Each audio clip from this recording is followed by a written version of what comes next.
El título de este mensaje es Simón, el hechicero que se convirtió a Cristo. Hay personas que desde el principio se oponen a la verdad. Estos son falsos maestros, son incrédulos y son instrumentos del error. Quiero que vea lo que dice 2 de Pedro 2:1. Dice, pero hubo también falsos profetas entre el pueblo en el Antiguo Testamento, como habrá entre vosotros, o sea, de la iglesia. ¿Qué cosa? Falsos maestros, note, que introducirán encubiertamente, ¿qué cosa? Herejías destructoras, y aún negarán al Señor que los rescató, atrayendo sobre sí mismo destrucción repentina. O podríamos pasar toda la noche solamente hablando de este pasaje. Pero la realidad es que hay mucha falsa enseñanza al día de hoy. Hay creyentes que son sinceros y ellos se erran al escuchar a gente en la Biblia, en las redes sociales. Por ejemplo, hoy me mandaron un mensaje y me preguntaron qué pensaba de este mensaje. El mensaje dice, si tú no dueles cuando pecas, no has verdaderamente nacido de nuevo. Eso es muy peligroso. Eso causa duda en aquellos, que todavía batallan con algún pecado. Dice, si todavía insistes o pecas, significa que ni siquiera has nacido, ni siquiera eres salvo. Y eso es muy peligroso porque le roba su paz, su gozo de la seguridad de salvación, pero solamente aquellos que son inconstantes e ingenuos son engañados por ese tipo de enseñanza. Hay muchos creyentes sinceros, aún después de recibir a Cristo, que siguen con ignorancia y con su inmadurez. Había un muchacho que recibió a Cristo y al día siguiente él era mi compañero de cuarto en el dormitorio, en el colegio bíblico. Yo no sé por qué hicieron eso, yo no estaba de acuerdo y no estoy de acuerdo hasta el día de hoy, pero así fue lo que sucedió con este muchacho. Se llamaba Brandon, un americano. A veces llegaba yo a la habitación donde nos dormíamos 4 de nosotros, 3 mexicanos y un americano, y lo encontrábamos de rodillas y estaba con los dedos cruzados y usted entraba, había un olor pero muy horrible. Había hecho un incienso y tenía unas tés y andaba él haciendo unos ruidos. Y lo detuvimos. Oye, ¿qué estás haciendo? Digo, estoy meditando. Pero la meditación que él estaba haciendo es la de oriental. Todo eso que es yoga, mi querido hermana, eso no es correcto. Esas posiciones son posiciones sexuales. A propósito, es como se llama a los dioses de los místicos y yoga hindú y todo eso. Y muchas americanas tienen sus cristales y tienen sus cositas que cuelgan en su casa sin saber que todo eso tiene que ver con ocultismo, y muchos cristianos están fácilmente arrastrados por esas cosas. Y Brandon no entendía, dijo, pero dice la Biblia que debo meditar. La Biblia menciona el incienso y todo eso, y tenía razón en muchas cositas, pero la manera que él lo estaba haciendo no es como la Biblia lo presenta. La meditación no es como hablan, no pienses nada, líbrate completamente, y así es como entonces los espíritus se empoderan de uno. Ese incienso no es lo que dice la Biblia de los sacerdotes, es completamente diferente. Entonces usted tiene que saber algo. Cuando usted llega a Cristo, usted tiene que evaluar su vida y tiene que cambiar costumbres, dejar cosas que antes hacía. No puede mezclarlo ahora con el cristianismo. Eso se llama sincretismo. Y eso es lo que en este pasaje vemos a un hombre llamado Simón. Él recibió a Cristo y yo creo que fue salvo, y se lo voy a presentar o se lo voy a probar un momentito. Pero también voy a mostrarle cómo él todavía tenía ese deseo de ser un grande, todavía tenía ese deseo torcido de querer como ejercer un poder sobre otra persona. Ahora a Simón, el hechicero de Samaria, lo colocan como una persona hereje, perdida, demoníaca, que nunca fue salva. Pero la Biblia dice en este pasaje que él creyó y fue bautizado. No dice que fingió, no dice que mintió. Más bien vemos a un hombre que aunque convertido necesitaba aprender. Que aunque salvo pensaba todavía como el mundo piensa. Y si somos honestos, todos nosotros somos así también. Traemos algo, algún bagaje, algún estilo, una manera de pensar que no es bíblica. Y tenemos que cambiarla. Ahora vaya conmigo a Hechos 13. Quiero que vea un contraste con otra persona llamada Elimas.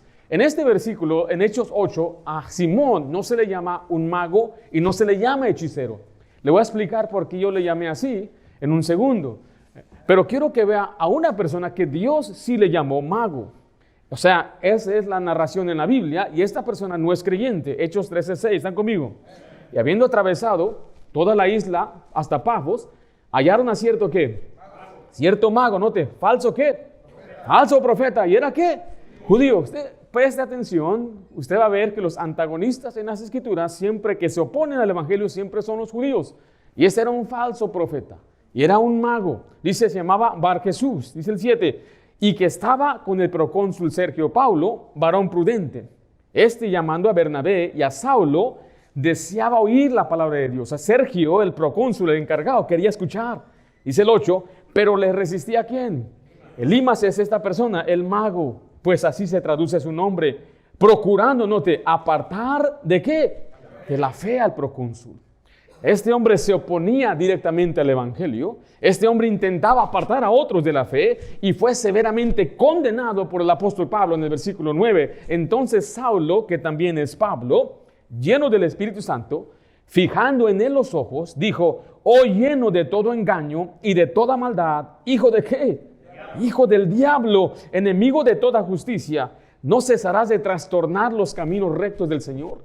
Note este lenguaje contundente, hijo del diablo. Es una oposición espiritual. En la Biblia, los hijos del diablo no son las personas que no son salvas. Los hijos del diablo son los que han resistido. Esa gente que se ha convertido en persona que se opone constantemente a las cosas de Dios. Dice, lleno de todo engaño y maldad. Esa es la corrupción interna. Enemigo de toda justicia, rechaza todo lo bueno. Después dice, trastornas los caminos rectos del Señor. Este es el obstáculo activo del evangelio. Pablo advirtió acerca de este tipo de hombre en 2 Tesalonicenses 3:1. Dice, por lo demás, hermanos, orad por nosotros para que la palabra del Señor corra y sea glorificada, así como lo fue entre vosotros, y para que seamos librados de hombres que perversos y malos, mire, porque no de todos es que, no de todos es la fe. Ahora, estoy haciendo este contraste entre esos dos hombres, porque Elimas resistió. Elimas quiso apartar a otro de la fe. Simón no hizo eso. Simón creyó, dice la Biblia. Simón se bautizó. Simón andaba con Felipe donde quiera que iba. Pero Simón sí cometió un gran error, un grave error. Pero lo hizo en ignorancia. Y aún vea cómo reacciona este hombre. ¿Por qué importa esta lección? Porque usted debe saber que la salvación se trata de creer en Jesucristo. La salvación es por fe y pura gracia. Nadie puede llegar a la medida ni a la estatura de Jesucristo, a lo menos que tenga el Espíritu Santo. Pero eso no es ni siquiera un requerimiento para salvarse. Y aquí vamos a ver qué es lo que sucede cuando un cristiano es nuevo. Usted tiene que aprender ahora a cambiar su manera de pensar. Y ahora tiene que tener la mente de Cristo y tiene que renovar su entendimiento y tiene que tener cuidado de no ser desviado por cualquier enseñanza extrabíblica. Si usted tiene la Biblia y sabe leerla, usted está en buenas manos. Le he dicho muchas veces, la solución para la falsa doctrina es leer las Escrituras. Es conocer la Biblia, es conocer a Dios, es conocer sus atributos, sus promesas, es conocer lo que Él nos ha enseñado. Y hoy en día hay un cristianismo muy, muy peligroso. Tenemos varios extremos. Un extremo es el que enseña que uno debe guardar los mandamientos, lo cual Gálatas, Colosenses, Filipenses, Efesios dice, nadie puede. Ningún ser humano será justificado por las obras de la ley. Por otro lado, están aquellos que dicen, no se trata de reglas, se trata de una relación con Dios. Entonces ellos echan afuera todos los mandamientos, echan afuera la santidad de Dios, echan afuera todo lo que es recto delante de Dios. Tiene que haber un equilibrio de las dos cosas. Y esto es lo que le digo a muchos jovencitos que tienen sus Instagram, ven a muchachos afeminados que ni siquiera parecen creyentes ni cristianos, enseñándole a esta generación que no hay nada malo en que viven de una manera con que tú estés bien delante de Dios. Su conciencia, en otras palabras, es lo que determina lo que es bueno y lo que es malo. Pero la Biblia nos enseña que la conciencia puede ser corrompida, cauterizada también. Entonces no podemos permitir que sea el sentimiento del hombre que determine lo que es correcto. La Biblia debe ser lo que determina lo que es correcto. Pues mantenga siempre la palabra de Dios como su única autoridad de fe y práctica. No sea engañado por nadie que le enseñe una cosa que es contraria a las Escrituras. Ahora, regresemos al capítulo 8 del libro de Hechos. El evangelio había llegado a Samaria por medio de Felipe. Dios estaba obrando con poder, mucha gente siendo salva. Y en medio de ese mover espiritual aparece un hombre que por mucho tiempo había dominado la ciudad con sus artes mágicas. Se llama Simón. Ahora, algunos han preguntado si esa era una magia de verdad o era una magia como una ilusión. Bueno, vamos a ver enseguidita. Pero yo creo, nada más antes de ir adelante, que sí existe una magia o sí existe el ocultismo, poderes satánicos. Especialmente si usted viene de lugares así en su pueblo, como Puebla, por ejemplo, Zacatecas, Oaxaca, ¿no? Hay mucha hechicería por allá. Esos pueblitos ahí donde había un curandero y alguien que pasaba la limpia con el huevo. ¿Se acuerdan de todo eso? Tenga cuidado con esas cosas. Y algo que parece más inocente, la magia blanca, pastor. Ahí está Gandalf, el señor del anillo, y él es el blanco. No existe la magia blanca y la magia negra. A los ojos de Dios, todo es hechicería, todo es pecado. No debe haber agoreros, ni hechiceros, ni sortílegos, ni aquellos que consulten a los muertos, ni aquellos que miran las estrellas, los astrólogos. Cuando yo era un niño, Walter Mercado era un hombre muy, muy importante. O no sé qué era un hombre o mujer, pero era muy importante, que salía en el canal 34. Hay quienes ven el periódico o ven cuál es tu signo. Todo eso tiene que ver con el ocultismo. Eso Dios no se agrada de eso. Tengan mucho cuidado en estar simplemente indagando y investigando. El Señor decía, ni siquiera preguntes, ni siquiera te quieras envolver en esas cosas. Hay otras cosas que no son tan fuertes, más inocentes, caricaturas que sus hijos ven. Están mirando Yu-Gi-Oh, Pokémon, Dragon Ball Z y un montón de otras caricaturas ahí medias satánicas, que a veces salen cosas que te cuestionan. No, está inocente, es una caricatura. Tengan mucho cuidado con esas cosas. Se quedaron muy callados ya no les gustó esto. Pero vamos a ver la historia de Simón, no para juzgarlo, sino para entender cómo la obra de la gracia puede hacer una obra en cualquiera y cómo vamos a corregir a aquel que hierra. ¿Están conmigo? Vamos a ver entonces 3 aspectos fundamentales de la vida de este hombre. En primer lugar, escriba conmigo ahí, por favor, su hechicería. Su hechicería. Recuerde, los samaritanos eran despreciados y una vez ofendieron a Jesús al decirles un samaritano. No es porque eran peor, pero los samaritanos eran etiquetados como aquellos endemoniados. Y recuerde que sí había endemoniados, entre ellos Felipe había sacado demonios de entre estas personas. Pero quiero que vea Hechos 8:9. Pero había un hombre llamado Simón, que antes ejercía la magia en aquella ciudad y había engañado a la gente de Samaria, haciéndose pasar por algún grande. Antes de conocer el Evangelio, Simón ejerció una forma de magia espiritual con la cual dominaba a la ciudad de Samaria. No era un truco de entretenimiento, era más bien un sistema de poder que lo elevaba ante los ojos del pueblo. Esta sección muestra que el poder del engaño espiritual es real. Hay mucha gente engañada con aparentes milagros y poderes espirituales, que sacando demonios y que vienen espíritus. Mire, yo no lo digo a la ligera y no lo digo, yo nunca me he burlado de esas cosas, es una cosa muy seria. Esa gente que está engañada y a veces alguien se presenta como un grande, un sanador o un gran predicador o un gran profeta o apóstol o pastor, pero todas esas cosas que hacen no va de acuerdo en las Escrituras. Y dirán algunos, pero es que yo vi, mire, le voy a mostrar un pasaje que aún el diablo da poder y hace su obra por medio de prodigios y sanidades. Y así es como la gente se convence. Por eso usted tiene que ver lo que dice la Escritura. Usted tiene que ver lo que dice la Biblia.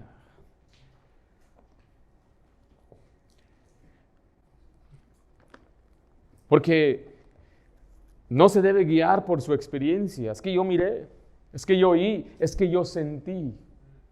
Por eso decía Juan a sus lectores en 1 de Juan, probad los espíritus. Porque sí hay todo tipo de espíritus. Hay espíritus que han salido del mundo. Hay espíritus que están en este mundo y tienen poder sobre hombres y mujeres en el nombre de la religión. Nosotros a veces estamos muy encerrados, vivimos aquí en este lado del mundo y no sabemos el espiritismo que existe allá entre los asiáticos y los de la India. Pero mucho de lo que existe en esas religiones se ven en lo que hoy se llama iglesias. La manera en que se mueven y bailan y están haciendo sus danzas es muy parecido a todos esos movimientos de ese espiritismo que existe. Un día quizás le mostraré o haré algo, no en la iglesia, pero algo dentro de las redes sociales, explicándole para que usted pueda ver las similitudes. Aún los que bailan en los indígenas, los indios aquí nativos, sus movimientos son muy parecidos a los movimientos que mucha gente danza en el supuesto nombre de Jesús o en el Espíritu Santo. Usted debe guiarse más bien por lo que dice la Biblia. Dice ahí letra A, había ejercitado la magia en aquella ciudad. Y sí, estoy comparando la magia al espiritismo que existe dentro de muchas iglesias y los que supuestamente son milagros.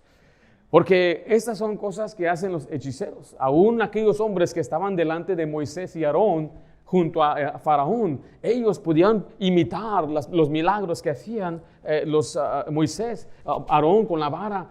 Y uno le llamaba a la Biblia hechiceros. Ahora, Simón practicaba la magia de manera pública y sistemática. La Biblia declaraba que su actividad era continua. Note ahí Hechos 8:9 de nuevo, pero había un hombre llamado Simón que antes ejercía la magia en aquella ciudad y había engañado a la gente haciéndose pasar por algún grande. Mire el 11, y estaban atentos porque por sus artes mágicas les habían engañado ¿cuánto tiempo? Mucho tiempo. Aquí, aunque no se le llama hechicero, la descripción de su conducta coincide con la práctica que Dios mismo condena, practicar la magia. Ese es un hechicero. Su influencia era prolongada. Simón no era una moda pasajera, había dominado a la ciudad. El pueblo estaba espiritualmente ciego ante su manipulación. Escriba letra B, había engañado a la gente porque tenía poder sobre ellos. Recuerde, esa es la potestad del diablo, engañar a la gente. La gente creía que Simón tenía un poder divino. Este nivel de engaño no era solamente religioso, sino espiritual. El corazón humano sin verdad está dispuesto a seguir cualquier cosa que parezca poderosa. Aquellos que dicen que sanan, y lo dicen, lo muestran, hacen sus campañas. Y un señor vio a un sanador en Florida, y él llega buscándolo. No había campaña en ese día, pero él llegó a donde él trabajaba y le decía, necesito que me hagas un milagro, necesito un milagro. Y tenía una urgencia. Oye, ¿qué te pasa? ¿Qué tienes? Ahorita no tengo la campaña. No, pero necesito un milagro ahorita en mi carro, necesito. Y el hombre sale y no ve nadie en el carro. Y el hombre va y levanta la parte de atrás de su carro. Ahí estaba su hijo muerto. Y aquel hombre había comprado mucho hielo para conservar su cuerpecito. Y le dijo, aquí ya llegamos, sana mi hijo, levántalo así como lo has hecho. Mucha gente sincera es engañada por gente así. Hasta venden sanaciones de cáncer. Te sanamos y te vamos a cobrar tanto por sanarte del cáncer. Y cuando se muere del cáncer dijeron, es que no tuvo fe. Es un engaño. Se pasan como grandes sanadores. Y aquel hombre declaró en el año 2020, coronavirus, te reprendo, ya no está el coronavirus. Era mentira. Yo no comprendo cómo la gente puede seguirlo. ¿Sabe por qué? Porque cuando usted está bien arraigado en Cristo, esto le parece a usted como algo muy absurdo. Pero ese es el problema cuando la gente no tiene una firmeza en las Escrituras. Cualquier acto poderoso se lo cree. Hubo una sanidad, una aparición en la pared, una mancha que tiene la figura de Cristo y la gente es muy supersticiosa. Los hispanos somos muy supersticiosos.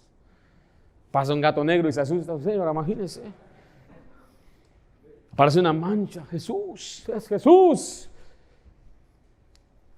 Y el pueblo estaba muy confundido. Quiero que vea lo que dice 2 de Tesalonicenses 2:9. Inicuo cuyo advenimiento es por obra de ¿quién? Satanás. Mire, con gran poder y señales y prodigios que este pasaje nos indica que Satanás tiene un poder para hacer prodigios, milagros. No todo milagro es de Dios, mi querido hermano. La gente dice que yo le pedí y se hizo el milagro. Eso lo pide también a los dioses de la India, a los dioses del Asia, los dioses que oran allá en Europa, a un árbol, algo, pidieron y Dios contestó, su Dios contestó. El pasaje nos enseña que Satanás tiene poder. No todo milagro es divino. Satanás puede producir señales, prodigios, engañar a aquella gente y desviarlos de la verdad. Todo poder debe ser probado por la palabra de Dios. Le vuelvo a llevar a la solución. Y créanme que yo soy aquel tipo que quisiera encontrarme con alguien que proclama ser sanador. Sí, pues sáname. Yo he dicho, si yo pudiera tener cualquier don espiritual en las Escrituras, el mío sería de sanar. Oh, qué gozo sería ir a una persona, tocarle sus manos y sanarlo. Pedirle, Señor, sana a esta persona. Pero aún ni Pablo tenía ese tipo de... Así no funcionaba. Ni Pablo podía sanar a los que estaban enfermos. Él lloraba por Epafrodito allí en Filipenses. Decía, estaba a punto de morir. Y estaba angustiado. Porque decía, se iba a morir mi hermano en el Señor. Es que si no funcionaba, no es como que yo puedo sanar a quien sea, Pablo decía. Aún Santiago decía que era la oración del justo puede mucho. Recuerde, Dios es el que sana. Y nosotros creemos en milagros, mi hermano. Yo he visto muchos milagros. Yo lo puedo contar, el primer milagro que yo vi fue en el año 93. Un hermano se murió en nuestra iglesia, por 3 minutos murió. Y despertó otra vez. Ya andaba muerto, ya la familia estaba llorando. Estábamos en el hospital. Yo tenía, 8 años. Mi hermano Daniel. Y vivió. ¿Cómo le hicieron? Hasta la fecha, no sé qué decirle. ¿Cómo se llama eso? Es un milagro. Una hermanita que le dijeron, tienes 2 meses. Ella ya arregló su testamento y todo. Esperó, pasó 3, 4, 10, 20 años han pasado y todavía vive la hermana. Hasta en bicicleta todavía anda. Pero los doctores se quedaron, es un fenómeno científico. No, es un milagro. Creemos en los milagros. Pero ¿cómo es que suceden los milagros? Cuando creemos y le pedimos a Dios. ¿Y quién hace la obra? ¿Y cobramos? ¿No se oye? Así es como sabemos que es falso. ¿Están conmigo o no están conmigo? Miércoles están cansados, ¿verdad? Damos un milagro. La mejor manera para distinguir, mi querido hermano, es conocer lo que ellos dicen. Pastor, este libro me gusta, pastor, este libro que compré o esta predicación, ¿qué cree? ¿Qué enseña acerca de la salvación? ¿Qué enseña acerca de las Escrituras? Pues que enseña muy bien. Yo le he dicho, aunque usted piense que su pastor, yo enseño bien y le gusta, ay, mi pastorcito enseña bien. No, yo no soy Dios, recuerden. Usted tiene que ir a la Biblia. Y no basta que aquí le demos un poquito de cucharadito en frijolitos y usted tiene que ir a su casa y alimentarse solo. Y crecer, ahí es donde usted va a crecer, en su casa, cuando usted lee la Biblia en la mañana. A propósito, ¿usted leyó su Biblia esta mañana? Sí pasó tiempo en las Escrituras. Mire lo que dice 2 de Pedro 2:14. Estos falsos maestros desvían a los ingenuos. Tienen los ojos llenos de adulterio. Eso significa que son perversos. No se sacian de pecar. Seducen a las almas, ¿qué? Inconstantes. Tienen el corazón habituado a la codicia. Quieren dinero y son hijos de maldición. Los inconstantes son los nuevos creyentes, los que tienen poco conocimiento. Y este hombre había engañado a muchos. Los tenía en sus manos. La gente con la boca abierta. Tremendo Simón se hacía pasar por grande. Vaya a Hechos 8, versículo 9. Letra C, escribir, se hacía pasar por grande. Simón no solo enseñaba con magia, sino que cultivaba una imagen de grandeza personal. Yo le digo a los maestros y a los predicadores, nuestra predicación debe ser centrada en la Biblia, no que nosotros somos los héroes, que nosotros somos los salvadores. Sin mí, ¿dónde estaría usted? Nunca debe ser el pensamiento así de un pastor. El Señor nos unge con un propósito, y sí, yo creo que debemos honrar y respetar a los siervos de Dios y tener cuidado de no andar causándoles daño. Dios les protege, pero no es para andar pasándose como alguien divino y grande y soy el siervo de Dios aquí y a mí nadie me habla, mis chicharrones no truenan, yo aquí truenan como yo quiero y abusar de la libertad de la gente. Hay mucho abuso así.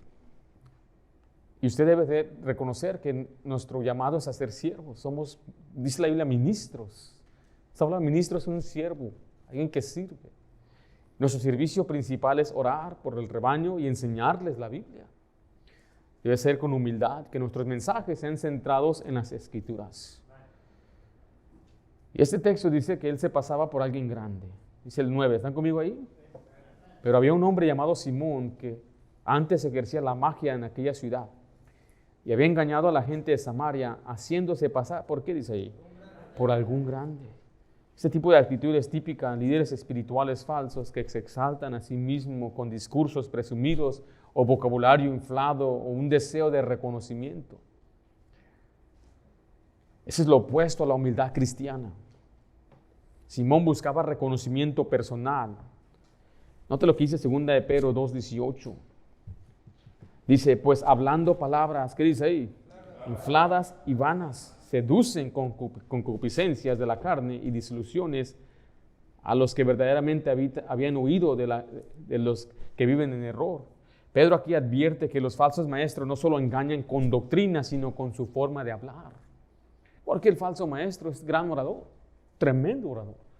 Saben cómo hablar, saben cómo poner esa sonrisa, se presentan, tienen una presentación muy llamativa.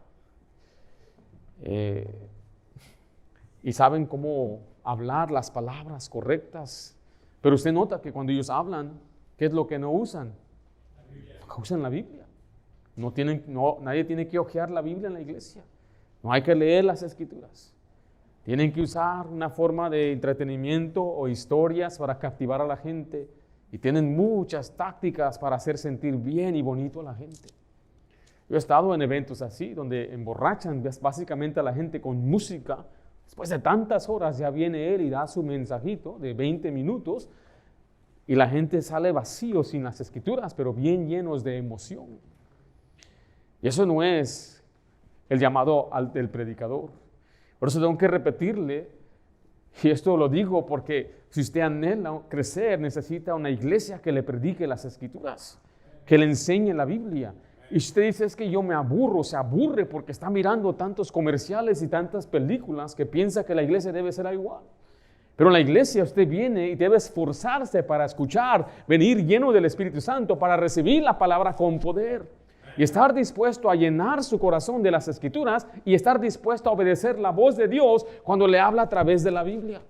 No con palabras infladas. Estas personas les gusta hablar de lo que ellos han hecho. Por ejemplo, dice, yo soy estudioso, yo soy educado, oculto, tengo credenciales, tengo experiencias, yo sé más. Son personas que empiezan a tratar de ellos mismos levantarse. Estas frases revelan un corazón que busca ser admirado. Mira, Proverbio 27:2 dice, alábete el extraño y no tu ¿qué? No tu propia boca, el ajeno y no los labios tuyos. Así que esto es algo que le estoy tratando de explicar de este hombre. Este hombre Simón así era. Y hay muchos así. Hay muchos el día de hoy así. Y usted tenga mucho cuidado. La única cosa que yo le digo a usted es advertirle, lea las Escrituras, pase tiempo con Dios. Conozca la sana doctrina. Venga atento a la iglesia y escuche. Usted llene su corazón de las Escrituras. Conozca bien quién es Dios.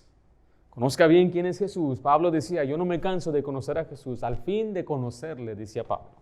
De años y años de ser un creyente, él decía, mi meta es conocerle y sus padecimientos. Yo quiero identificarme con Cristo, tener la mente de Cristo. No solamente eso, pero también conocer las Escrituras, la doctrina, lo que enseña la Biblia. Porque ahora quiero que usted vea conmigo, no solamente vemos su hechicería, pero vamos a ver su conversión. Su conversión. Regresa a Hechos 8. Dice el versículo 12, pero cuando creyeron a Felipe, que anunciaba el evangelio del reino de Dios, y el nombre de Jesucristo, se bautizaban hombres y mujeres. También creyó Simón mismo, y habiéndose bautizado, estaba siempre con Felipe, y viendo las señales y grandes milagros que se hacían, estaba atónito. O sea que después de años de engaño, manipulación y hechicería, Simón oyó la predicación de Felipe, y era el mensaje de Jesucristo. Y dice ahí el versículo 12, pero cuando creyeron, ¿quiénes son estos? ¿A qué se refiere en el versículo 12? Los samaritanos. O sea, no hay una distinción entre esto que dice que creyeron los samaritanos, ¿correcto? Mira el versículo que sigue, en el versículo 13, ¿también creyó quién? También creyó Simón. O sea, vamos a creer que Simón no fue salvo, pero los samaritanos sí. O sea, así lo dice la Biblia, ¿no? Que los dos creyeron. Los samaritanos creyeron y también creyó Felipe, mire lo que dice Hechos 19. Vaya por favor allá, Hechos 19. Este punto enseña que el poder del Evangelio alcanza incluso a aquellos que han vivido en la oscuridad espiritual. ¡Qué tremendo! Vamos a ver en este pasaje a personas creyendo en el Señor, quien ejercían la magia. Dice el 18, y muchos de los que habían creído venían confesando y dando cuenta de sus hechos. Asimismo, muchos de los que habían practicado, ¿qué cosa dice ahí? La magia. Trajeron los libros. ¿Y qué hicieron con los libros? Los quemaron delante de todos. Y hecha la cuenta de su precio, hallaron que era 50,000 piezas de plata. Mucho dinero. ¿Qué hicieron con los libros? ¿Cuáles libros? Libros de magia, de hechicería. Recibieron al Señor, llegaron a su casa, dijeron, estos libros ya no deben estar aquí. Y es lo que algunos otros tenemos que ir y hacer en nuestras casas. Hay algunas cosas que ya no deben estar ahí. Ya no deben estar algunas imágenes en su casa. Ya no debe tener algunas botellitas allí. No, es que esta es para el no sé qué, este es el ron, o cómo le llaman, este es el mero bueno aquí. Este es por si acaso viene un pariente. No, ya diga hasta aquí, llego aquí pura agua, tomamos ya. Ni Coca-Cola debe haber en su casa. Pero eso no es por el pecado, es por el diabetes que usted tiene. Usted ya déjese de tomar esas cosas. Hay cosas que ya no deben ver en su casa. Debe cambiar su estilo de vida. Mucha gente dice, es que yo no quiero cambiar. Y hay mucha gente que le va a decir que no tienes que cambiar, pero la Biblia nos enseña, y vamos a ver enseguida en los pasajes, que tiene que cambiar. Muchas cosas tiene. El trato debe cambiar. La manera como usted se presenta debe cambiar. Cómo usted luce debe cambiar. Cómo usted piensa debe cambiar. Muchas cosas deben cambiar. No para que usted sea salvado, sino porque ahora que usted es salvo, usted es luz, usted es un representante, usted es un ejemplo. Usted es como aquella ciudad asentada en un monte que brilla, y la gente debe ver nuestras buenas obras. ¿Para qué? Para que glorifiquen a nuestro Padre que está en los cielos. O citarle tantos versículos y tantos versos. Y ese problema, cuando usted no sabe la Biblia, lo manipula bien fácil con la filosofía. Tiene razón, tanto juzgar. Es muchas reglas y tanta gente acá con su fariseísmo y son legalistas, pero ignoran tanta escritura. Él decía uno, no tenemos que guardar la ley. A Jesús le preguntaron, ¿cuál es el mayor mandamiento en la ley? ¿Y cuál es? Amarás a tu Dios. Jesús citó Deuteronomio más que cualquier otro pasaje en su vida. Y Deuteronomio es el libro más fuerte, que tiene unas leyes muy directas y estrictas. Dice la gente, Jesús nunca habló del matrimonio entre dos hombres. Él dijo, varón y hembra los hizo. ¿Lo mencionó o no lo mencionó? ¿Sí? ¿Mencionó el pecado de Sodoma y Gomorra? Claro que sí. O sea, vemos que cuando usted conoce la Biblia, no fácilmente es engañado cuando alguien viene con su manipulación o sus palabras así muy suavecitas y muy bonitas. Y me asombra. Digo, tengo aquí unos hermanos que me están ayudando. Yo no ando buscando, pero me mandó uno y tenía ahí miles y miles de likes. Y qué tremendo, qué sabiduría de este muchacho. Pero no es sabiduría bíblica, es pura filosofía, es puro engaño. Eso, si usted quiere crecer y obedecer a Dios, usted tiene que amar a Jesús y guardar sus mandamientos. Eso no ha pasado, eso no pasó de moda. Esos principios siguen siendo vigentes. Esas cosas siguen agradando a Dios. Colosenses es uno de los libros que a mí más me encanta. Me lo memoricé y aprendí. Que dice la Biblia que el Señor quiere que crezcamos en el conocimiento para que andemos en buenas obras, para probar lo que es mejor. Aprobar significa saber, examinar y tener discernimiento de lo que a Dios le agrada. No un pastor, no una iglesia, lo que a Dios. ¿Y cómo voy a saber lo que a Dios le agrada? Aquí en la palabra de Dios, la misma Biblia. Así que vemos en este pasaje a Felipe convertido, y él tenía que cambiar algunas cosas. Aunque esta conversión fue sincera, no elimina de inmediato el proceso de esa renovación. Usted tiene que estar creciendo. Escriba letra A, por favor. Creyó a la predicación de Felipe. Simón oyó el mismo mensaje que los demás de Samaria y él respondió con fe. Dice Hechos 8:13. También, ¿qué dice ahí? Creyó Simón mismo. ¿Qué fue lo que creyó? Mira el versículo 12. Pero cuando creyeron a Felipe, que anunciaba ¿qué cosa? El evangelio del reino de Dios. O sea que el contenido de la predicación de Felipe era muy claro, era el evangelio. Y la fe viene por el oír. Dice Romanos 17, así que la fe es por el oír y el oír de la palabra de Dios. Nadie puede salvarse si no escucha la palabra de Dios. Por eso se tiene que predicar, para que la gente oiga. Y Felipe predicó, y Simón oyó, y él creyó. Mire Efesios 1:13, ese es el proceso. En él también vosotros, habiendo, ¿qué cosa? Oído la palabra de verdad. ¿Cuál? ¿A qué se refiere Pablo aquí? ¿El evangelio de qué? De vuestra salvación. ¿Y qué es el evangelio? La muerte, la sepultura y resurrección de Cristo, que Cristo murió conforme a las Escrituras por nuestros pecados y resucitó para darnos vida eterna. Cuando uno cree, dice, y habiendo creído en Él, fuiste sellados, ¿con qué? Con el Espíritu Santo, la promesa. Cuando uno cree, entonces recibe una promesa, un sello, una salvación garantizada por el Señor. Note Hechos 8:13, dice ahí, habiendo creído Simón mismo, y habiéndose ¿qué? Bautizado. Escriba letra B ahí. Él se bautizó, creyó y bautizó. El pasaje que leímos nos indica que el creer es la única cosa necesaria para salvarse. Vaya a Hebreos 16:31.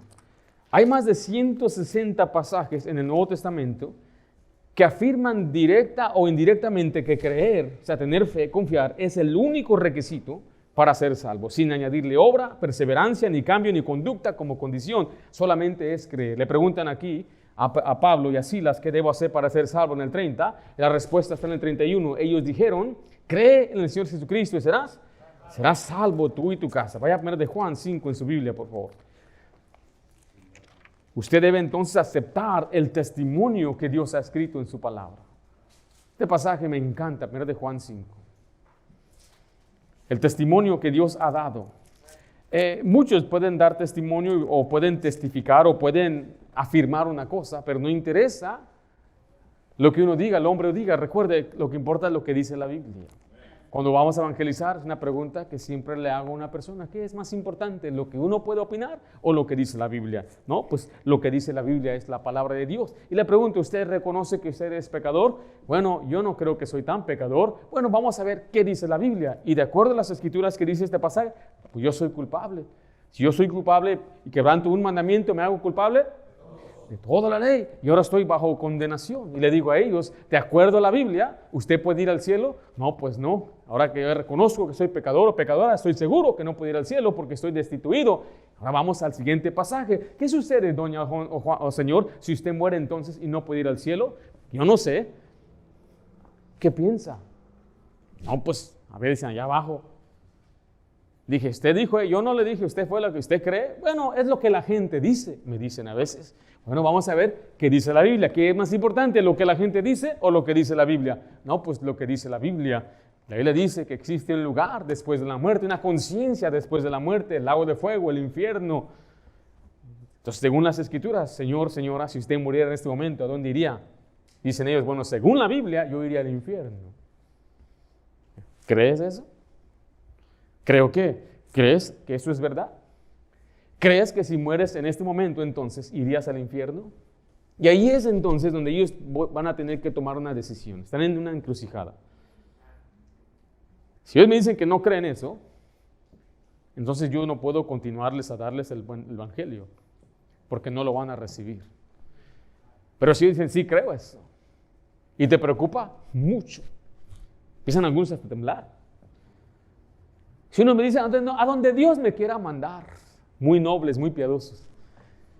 Pero le acabo de decir que Dios no quiere que usted vaya allá, por eso Jesús vino a morir por usted. Dios quiere que usted vaya al cielo. Pero tenemos que volver a siempre la plática entre nosotros y ellos, no, sino entre ellos y la palabra de Dios. Primera de Juan 5, dice, versículo 10, el que cree en el Hijo de Dios, ¿qué tiene? Tiene el testimonio en sí mismo. Ese testimonio lo tiene usted.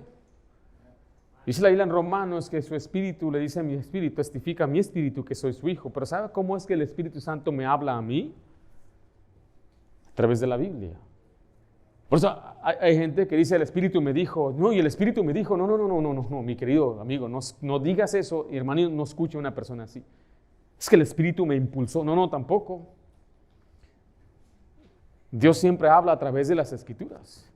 La sabiduría clama y sí, Dios te puede enseñar en cualquier lugar, Pero ese tipo de hablar es como quien dice, pues si Dios lo dijo, si el Espíritu te lo dijo, ¿quién soy yo para decirte que no? El Espíritu dijo, dame tu dinero, hijo. ¿Tienes cartera? Si tienes teléfono. Mira, el Espíritu dijo que me des tu teléfono. ¿Y él tiene qué? Ven para acá. Tienes que dármelo. Porque ¿quién dijo? El Espíritu. Dame esos zapatos también. El Espíritu dijo. Que te mandas durmiendo, hijo. Dámelos. ¿Era Bruno Mars, el cantante o qué? Oh, Bruno Mark. Ok, pensé que era el cantante. Pásame también el Espíritu dijo. ¿Sí? No, ese es de mujer, ese no quiero aquí. Y dice, nadie, yo no he visto, yo sí he visto eso. El Espíritu dijo que aquí alguien por este lado tiene como un 100.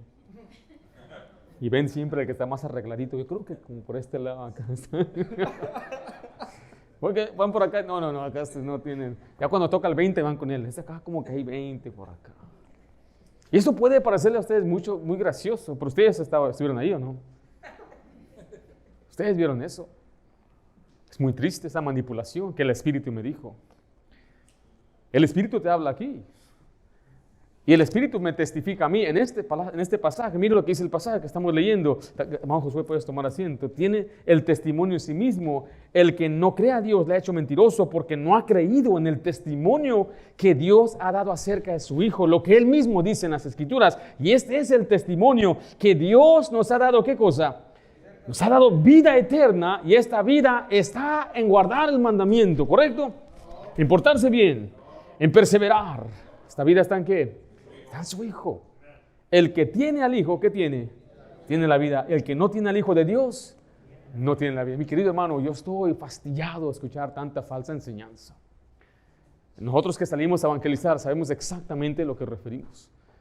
Estamos, pero hasta el tope. Tanta gente que está siendo desviada. Los usan, los abusan, los despojan y se consiguen otros. Mi querido hermano, el Evangelio es creer en Jesucristo y será salvo. Este es el testimonio. Si usted cree en Cristo Jesús, usted tiene el testimonio. Creo que usted quisiera ver lo que yo veo, las pláticas que tengo yo como pastor, y no solo eso, sino como tener tanta gente escuchando y mandando mensajes. Es una lucha espiritual constante. De tratar de enseñar la verdad tan sencilla que es. Jesús murió por nuestros pecados. Y todo aquel que en Él cree, que Él murió y fue sepultado y resucitó, ¿qué tiene? Tiene vida eterna. Y este es el testimonio. Aquí nadie me mueve, porque he creído en Jesucristo. Regrese a Hechos capítulo 8, por favor. Él se bautizó. Ya no voy a cubrir el bautismo, pero el bautismo, recuerde, es simplemente una muestra externa que ha creído. Es un testimonio público.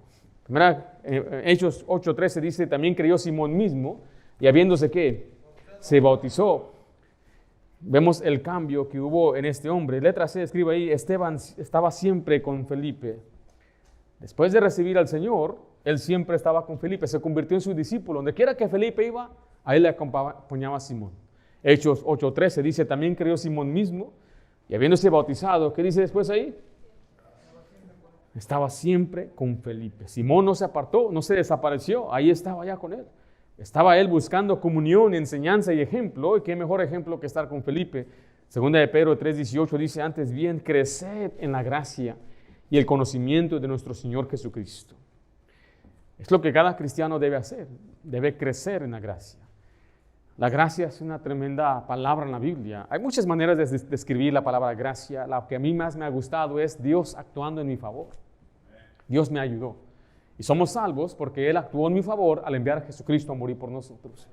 Pero ahora tengo que crecer en esa gracia para poder andar en el Espíritu, tener victoria sobre la carne, victoria sobre el mundo. Y el Señor dice, tú tienes que crecer en la gracia y en el conocimiento de nuestro Señor Jesucristo. Esa es la palabra de Dios. Y así es como uno crece, es a través de los ayudantes que Dios ha puesto en la iglesia. Y él, Simón, estaba siempre con Felipe creciendo. Vaya a Hechos 2:42. Y quiero que vea que los cristianos necesitan discipulado constante. No lo quiero decirle para hacerle sentir mal a nadie, pero nuestro propósito como iglesia al discipularles es para que usted tenga conocimiento de la Biblia, darle herramientas espirituales y equiparle para que usted se dé cuenta que es el trabajo de cada cristiano. Así como creemos que cada cristiano debe evangelizar, cada cristiano debería discipular, guiar a otro a Cristo y en el crecimiento. Hechos 2:42, ¿están conmigo? Y perseveraban en la doctrina de los apóstoles, en la comunión unos con otros, en el partimiento del pan y ¿en qué? En las oraciones. Note este patrón bíblico.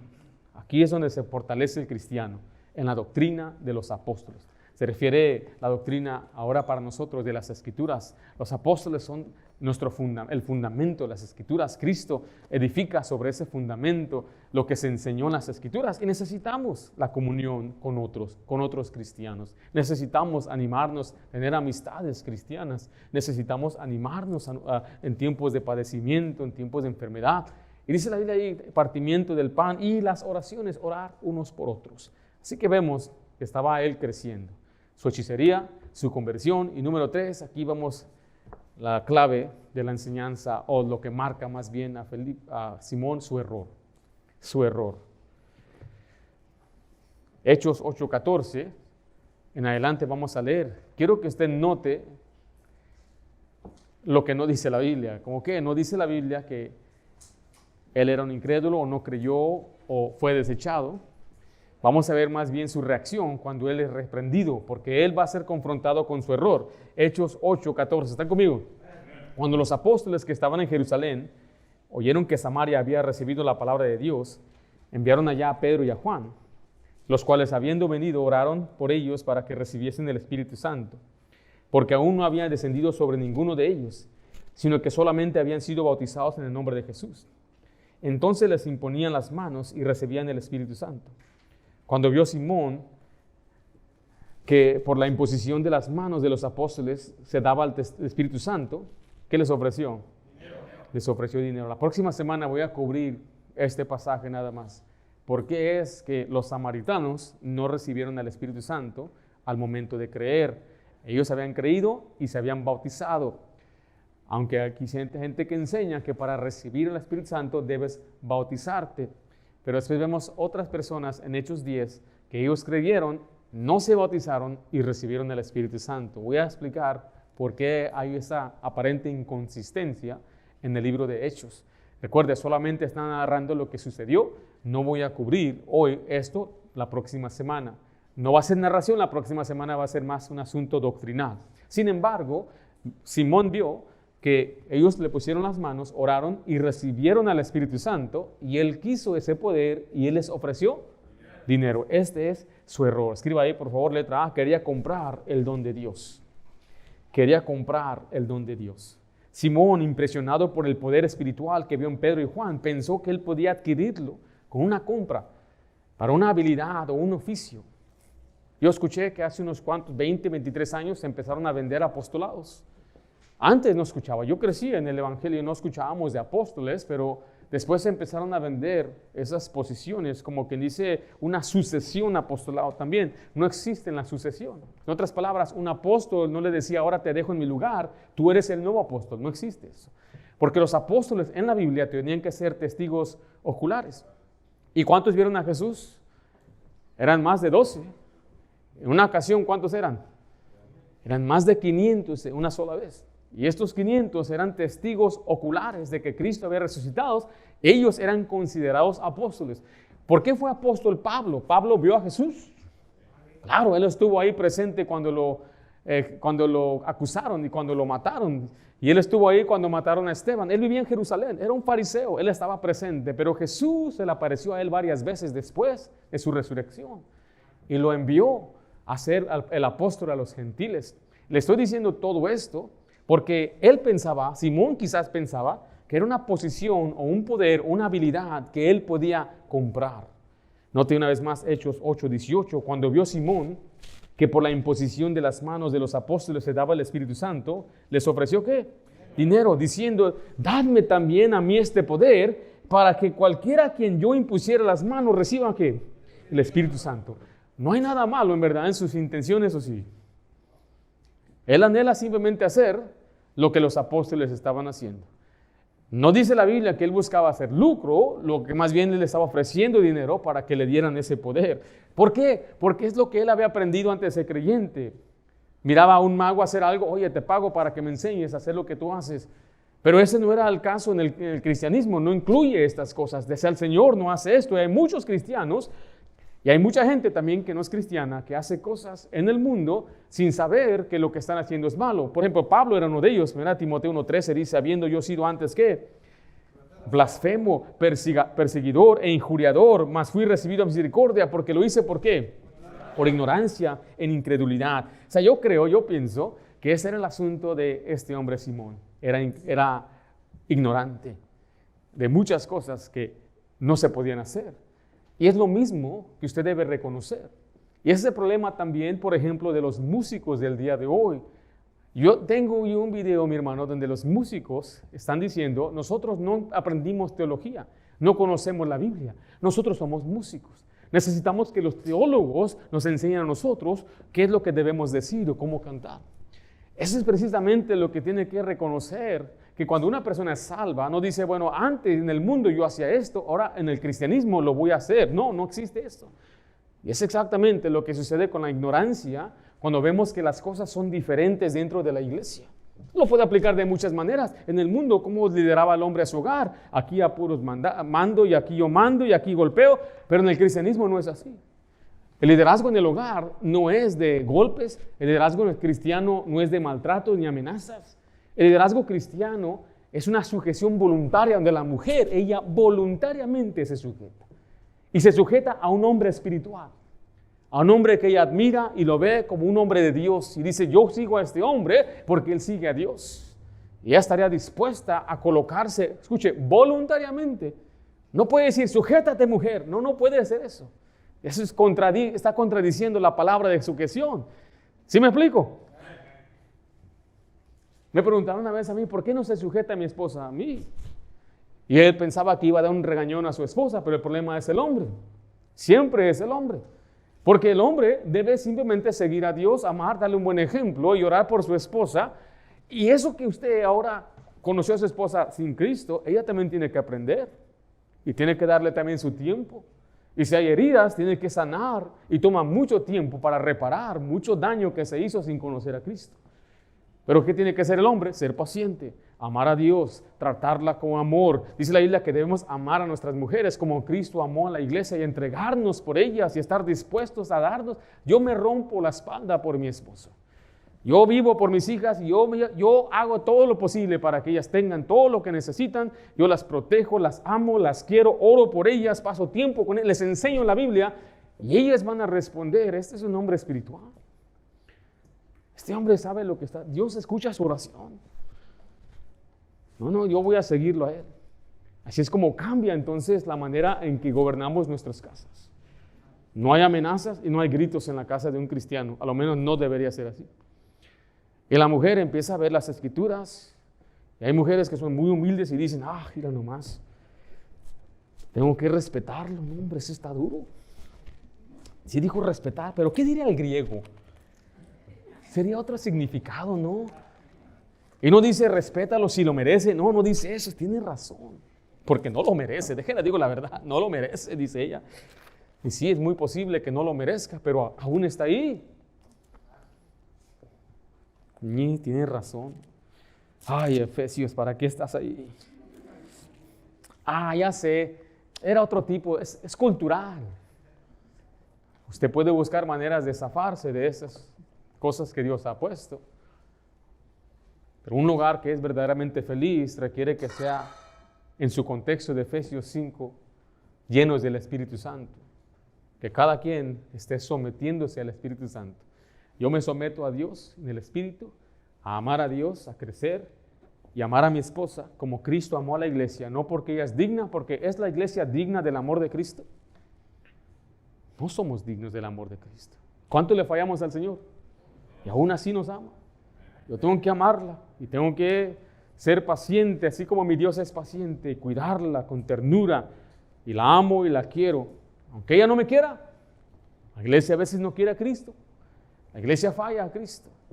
Pero es el mandato. Yo me sujeto a Dios y yo amo a mi esposa y quiero aprender a vivir con ella sabiamente.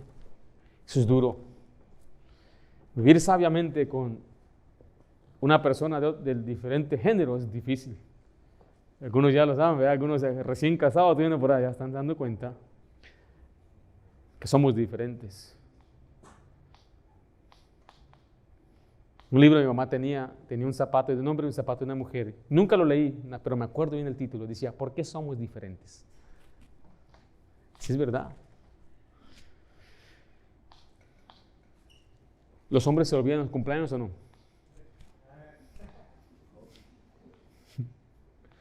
Ya nos domesticaron a nosotros, me acuerdo ya. ¿Se olvidamos o no? ¿Le ha pasado? Oye, ¿es de su esposa, ¿no se acordó? Cierto. Nosotros los hombres tenemos una mentalidad muy diferente, muy diferente. Hay una explicación que escucho una vez, pensamos en cuadritos. Aquí estoy en el trabajo, no pienso nada más que mi trabajo. Ya, risa, risa, tenemos deudas, se llevaron el carro, no importa, pero acá risa y risa. Por eso usted, hermana, se molesta tanto cuando ve a su esposo sentado, endeudado, enfermo, pero ahí risa, risa, viendo a México ganar a Estados Unidos. Y usted no lo puede comprender. La mente se enseña, el cerebro pequeño del hombre. Cavernícola. La mujer no, la mujer se envuelve, todo lo mezcla. Está triste por lo que pasa en México con su abuelita, está triste por la enfermedad de un primo que está allá en Norte Carolina. No, donde quiera está mezclado. Luego sus hijos, ay, hijos, andan siempre todo el día afligidas. Esa es parte de la emoción de una mujer. No estoy diciendo que así debe ser, debe aprender a confiar en Dios, pero naturalmente así es. Igual que el hombre debe conocer cuando su esposa cumple años. No puede decir, ya dijo el pastor, ve, ahí está, ya dijo el pastor. No. No, esas cosas deben cambiar. Todo eso debe cambiar, usted debe crecer, debe madurar. No se quede en su ignorancia. Porque mire, cuando usted llega a Cristo, usted debe saber que todo debe cambiar, su forma de hablar, su forma de pensar, su entretenimiento, todo debe cambiar. ¿Cómo hago los cambios, pastor? Poco a poco. Si yo no creo que Dios, ni siquiera Dios hace esperar que usted cambie así, porque Él mismo da etapas de crecimiento como un recién nacido, un bebé. Habla de un niño en Cristo, habla de un maduro, habla de un que es perfecto, uno que es maestro, uno que es padre espiritual. Aún Dios sabe que hay etapas de crecimiento, pero lo que debe usted estar preguntándose es si estoy constantemente creciendo. Ha madurado comparado al año pasado, hace 2 años, ha crecido, ha cambiado, ha dejado el pecado, ha parado por Cristo, ha aprendido a evangelizar. O sea, usted tiene que ver en qué área se está creciendo. En Efesios 4:22 quiero que vea lo que dice en cuanto a la pasada manera de vivir. ¿Despojaos de qué? Dice ahí. Del viejo hombre que está viciado conforme a los deseos engañosos y renovaos en el espíritu de qué? De vuestra mente. Nuestra mente debe cambiar. Debemos cambiar, dejar la vieja vida y cambiar para andar como el Señor quiere. Ahora, si alguien es nuevo, mire, cuando alguien es nuevo, yo nunca he juzgado, ni un hermano aquí lo he maltratado, ni lo he hecho sentir mal. Dios es mi testigo. Llevamos casi 8 años en este lugar. Yo nunca he dado una mala mirada cuando alguien viene de allá afuera sin conocer al Señor. Nunca, ninguna vez. Yo amo a todos los que entran aquí y les quiero ayudar. Y aún cuando no hacen caso, todos los queremos. ¿Cómo le llaman a uno que no hace caso? Yo les amo y otros queremos. Yo nunca he dicho, ¿sabes qué? No te voy a ministrar porque tú le vas a la América. Nunca ha sucedido eso. ¿Qué? Mire lo que dice Romanos 14:1. Recibid al débil ¿en qué? En la fe, mire, pero no para contender sobre qué. El débil en la fe es el nuevo. El nuevo cuando viene tiene errores, su manera de vivir, dicen groserías, malas palabras. Me dice, ay, perdona que dije una mala palabra enfrente de usted. Tú no te preocupes, tú sigue viniendo a la iglesia, tú échale ganas, tú sigue creciendo. Es que no puedo dejar este pecado, ¿no? Tú sigue confiando en Dios, sigue siendo fiel. Poco a poco Dios va a cambiarte, Dios va a quitarte esas cosas. Es que a veces todavía soy medio corajudo. Yo conozco muchos pastores que todavía son corajudos. Ahora imagínate, no, tú no te preocupes. Tú ora al Señor, tú pídele a Dios que te quite eso de corajudo. Poco a poco el Señor empieza a cambiarte. No se sienta usted mal. Yo aquí no quiero que alguien venga y a veces hermanos vienen, por ejemplo, tienen una apariencia y la gente puede mirarlos mal allá afuera. Aquí no, aquí vemos a toda la gente como un hijo de Dios que es nuevo y puede cambiar. Puede mejorar, puede crecer.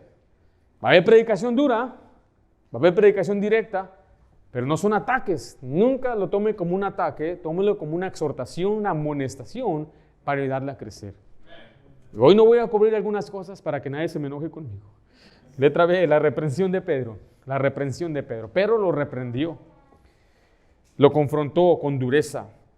Note que aquí Pedro es un apóstol y tiene autoridad de apóstol, y ese es un líder espiritual que a veces nos deben confrontar. Hechos 8:20 dice, entonces Pedro le dijo, tu dinero perezca contigo, porque has pensado que el don de Dios se obtiene con dinero. Aquí dejó en claro que el Espíritu Santo no es una mercancía.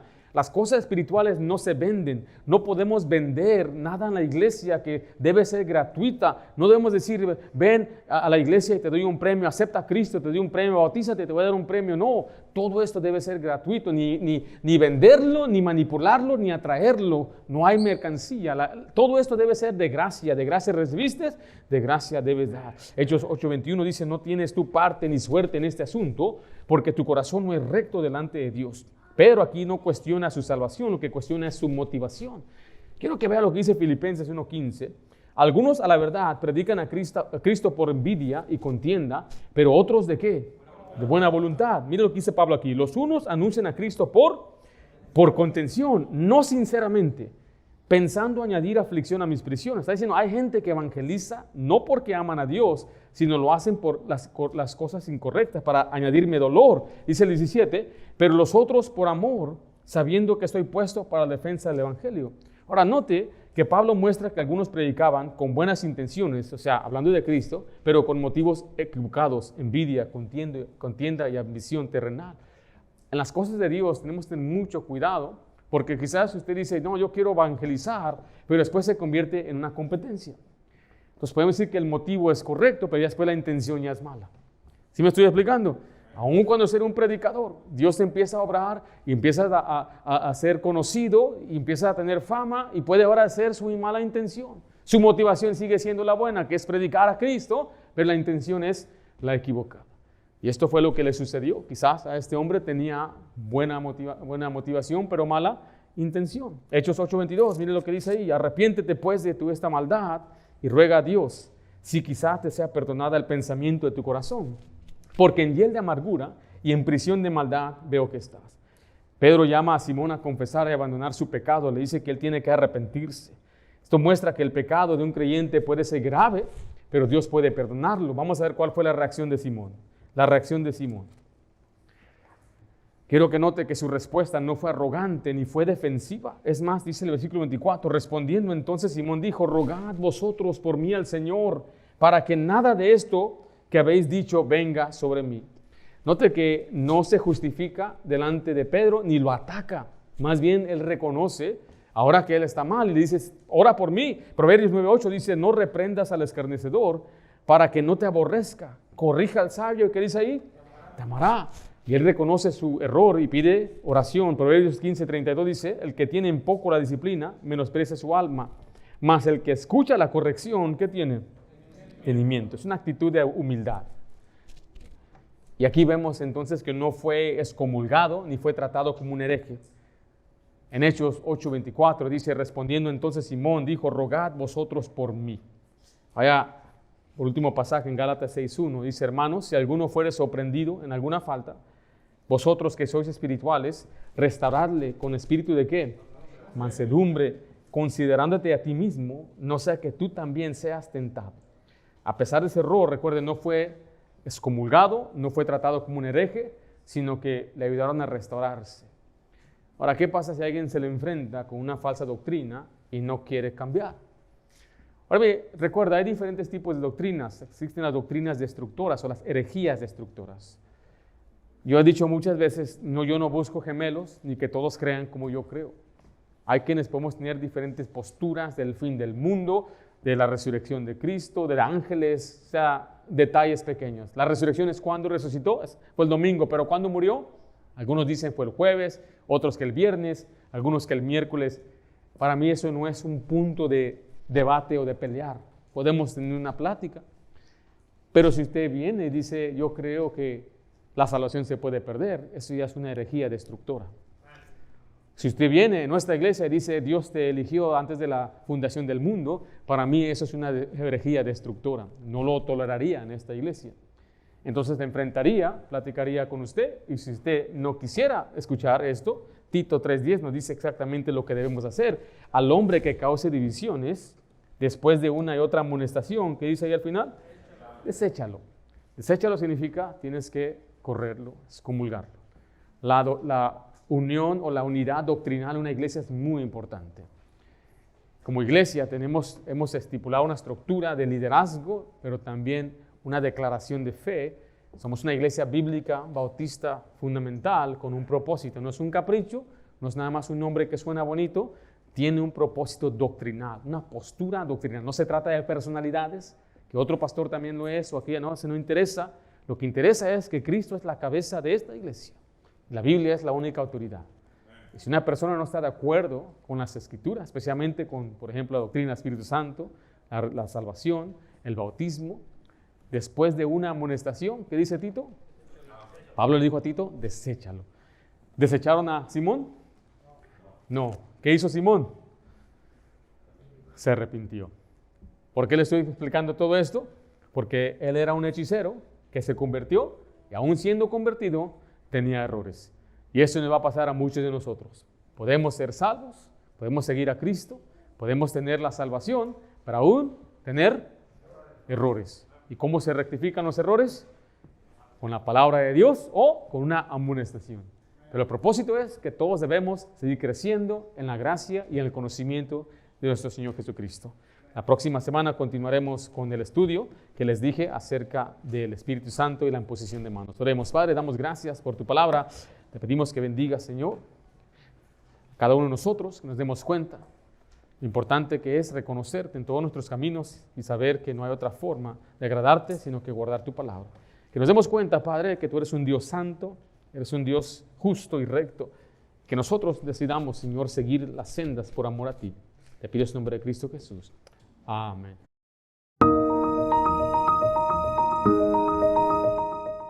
Gracias por escuchar los mensajes de la Iglesia Bautista de Santa Ana. Esperamos que la predicación haya sido bendición para su vida. Y si es así, comparta este mensaje con otra persona. Si es su primera vez, queremos darle gracias por honrarnos con su presencia y por ser nuestros invitados. Como iglesia queremos proveerle oportunidades para crecer. En los siguientes momentos estaremos anunciando los próximos eventos. Le invitamos a que planee su calendario con nosotros. Así que sea partícipe del horario de nuestra iglesia. Fortalezca su fe por medio de la predicación y la enseñanza los domingos a las 10 de la mañana. Crezca en el conocimiento de la palabra de Dios y aprenda cómo aplicarla a su vida diaria los domingos a las 6 de la tarde. Acompáñenos los miércoles a las 7 para nuestro estudio bíblico, donde estamos estudiando la Biblia versículo por versículo del libro de Hechos. Para ponerse al día con nuestro estudio, vaya a nuestro canal de YouTube y vea los sermones anteriores. Jóvenes, acompañen los viernes a las 7 de la tarde para nuestro servicio juvenil. Para más información sobre nuestra iglesia y los eventos del año, visítenos en la web en santaanabaptist.org y planee su calendario con nosotros. O descargue nuestro boletín digital con nuestro código QR. También visítenos en YouTube, Facebook para ver los mensajes de nuestra iglesia o escúchenos en Spotify. Todos los mensajes son grabados y subidos a nuestro canal, Iglesia Bautista de Santa Ana. Si se perdió un servicio, no se pierda el mensaje. Gracias por estar con nosotros el día de hoy. Y si es su primera vez, le queremos decir que no queremos algo de parte de usted, sino más bien queremos algo para usted. Que su vida sea bendecida por medio de Cristo y su palabra. Dios les bendiga y tengan un buen día en la Iglesia Bautista de Santa Ana.